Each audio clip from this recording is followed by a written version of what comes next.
Okay, so hey guys, and welcome back to another Axel 72 video, and in today's video I'm going to be giving my reaction to Virgil Ortiz Jr. winning via TKO in round 2 versus Erickson Lubin. And so if you are new around here and you haven't yet subscribed, please do so, like the video if you do indeed like the video, and feel free to join the Patreon as well. You can request any kind of combat sporting related content and I will try my best to get out there for you guys. There has been a great selection of videos that have come out as a result of the Patreon, and there probably will be a video being released to the public, which was already kind of on the Patreon for a good couple of weeks in a Jack Catterall versus Echo Esserman prediction, which was requested. So again, that will be released onto YouTube tomorrow probably.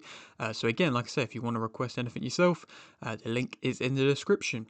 Thank you very much. But let's get straight into this one though. And I mean, to be fair, this was basically proving that Virgil Ortiz Jr. is clear and levels above Erickson Lubin, and that Erickson Lubin, yes, he got a nice win against Arjo Holmes Jr., but he just isn't that good of a fighter anymore. He isn't able to compete at the elite level, and I mean, he isn't an elite level fighter. And I think that performance that we saw from him just last night showcases that, because he was very poor. He looked pretty awful, and he looked like a shot fighter. And I mean, it is surprising because, like I say, he was coming off a good win himself. Again, not against elite level opposition, but a good win. And, there was some expectation, at least from myself, for us to have at least seen a little bit of what Lubin had to offer. Again, I didn't expect him to just get basically just walked through like Ortiz Jr. did in this fight. But again, it was just a strange contest, really. I mean, Lubin straight away went onto the back foot and basically just allowed Ortiz to do pretty much whatever he wanted from the very get-go. And, it was strange to see the stoppage as well, because it just made it look like Lubin's chin was really bad. And, I mean, credit to the referee for jumping in when he did, because, I was thinking, possibly it could have been an early stoppage, but then you can see Lubin was clearly out on his feet. It was very strange. Again, you don't often see fighters kind of just be out on their feet as badly as what it did seem. It looked like he couldn't even, one more shot and he probably would have been flat out really badly out. And of course, that showcases that Lubin's chin isn't very good. I mean, that was speculated coming into this fight with, of course, the Fundora fight, and then obviously the Charlo fight, which was quite a few years ago now, but still, that was speculated, but I don't think it was expected to be that bad. I think that's the worst in which, we've seen Erickson Lubin, at least since that Charlo performance. And I mean, he'd taken some good shots in the past. He fought against Ramos and was able to take some big shots then. And I don't know, like I say, it was just a strange fight, to be honest, and a surprisingly easy contest for Virgil Ortiz, where he was able to get, just such a great finish. I think I said that you'd be able to get a finish a bit later on, and I didn't expect to be quite as, like I say, easy. But, Ortiz was allowed to show his pressure, and like I say, that was also his first KO in his last 3 performances. So, maybe you can see that the power is coming in a bit more into the super welterweight division. But again, like I say, at the same time, you look at the possible downward step in opposition from somebody like a Madrimov, who's given tests to the likes of Terence Crawford, to then, somebody like an Erickson Lubin, who beforehand, we thought looked pretty good coming into this fight, but inevitably showcased that he is a bit of a shot fighter, to be honest. And it wouldn't surprise me if Lubin goes on to possibly retire or not really reach any more heights in his career, to be fair.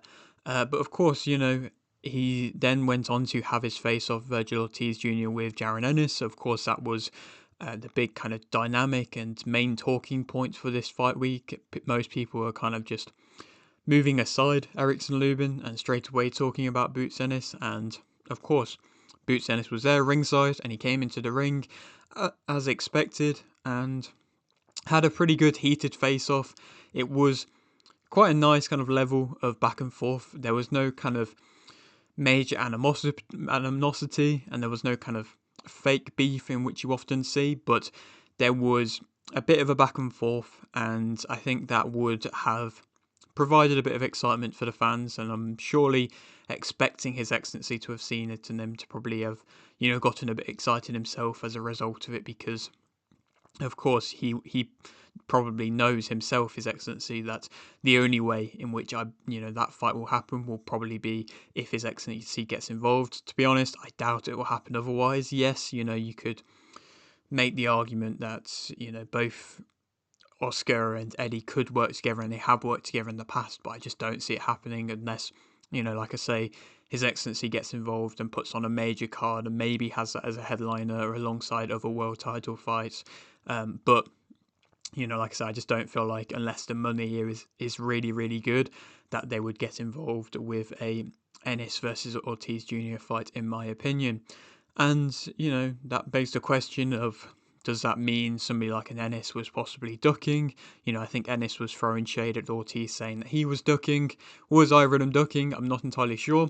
I will say that Ennis seemed to kind of brush back past the conversation of if he was ducking a bit more, which was interesting, I suppose, to an extent. But again, if they were ducking or not, it's not really that important of a conversation, to be honest. But something that I did find, which was, a bit of an interesting debate, in which I'm just kind of was looking at, and basically it is, who has the better resume out of the two of them? Of course, you look at straight world titles, Jaron Boots Ennis has been a world champion and been a unified world champion. Yes, that was in the welterweight division, in which at the time really wasn't the most stacked of divisions.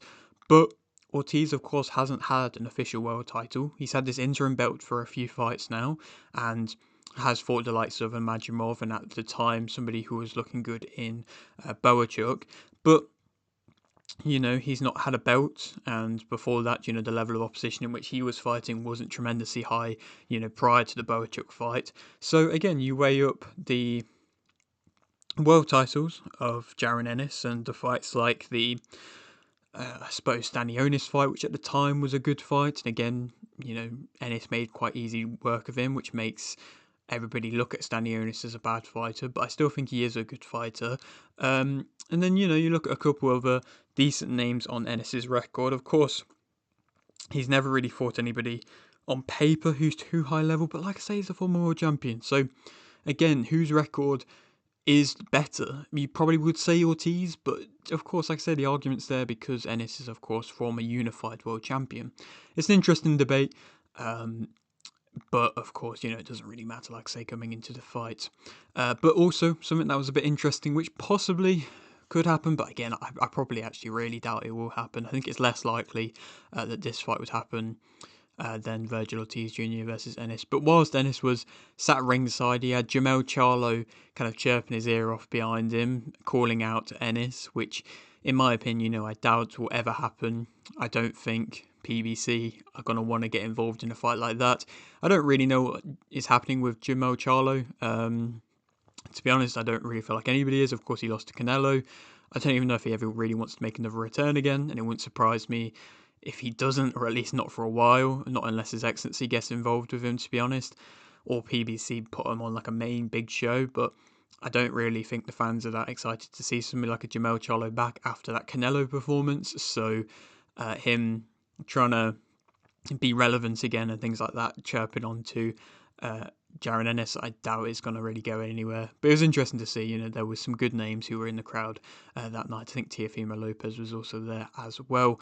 And then also I saw an interview, which was a bit weird as well, with Oscar saying that he wants to fight Eddie Hearn in a phone booth. Of course, nobody really understands ever what Oscar De La Hoya is on about. He's always kind of got some kind of vendetta against somebody where he's giving weird analogies and saying that he wants to actually fight him himself. But he said he's more like he's wanting to fight Eddie Hearn in a phone booth before he allows Virgil Ortiz Jr. to fight Jaron Ennis, which again is possibly another reason as to why, like I say, I feel like the only way that fight would happen would be with His Excellency's involvement, because I think he would cut out all this random bullshit and then actually get the fight over the line, which of course is what all the fans want to see. But like I say, overall for a performance, a great performance from Virgil Ortiz Jr.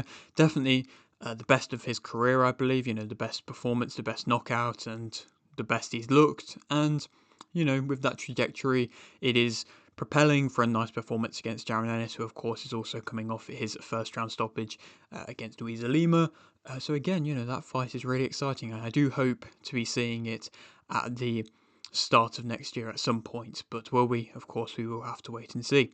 But yeah, that is it for today's video. Hope you did enjoy. Like the video if you did indeed like the video, subscribe if you're new, and thanks for watching.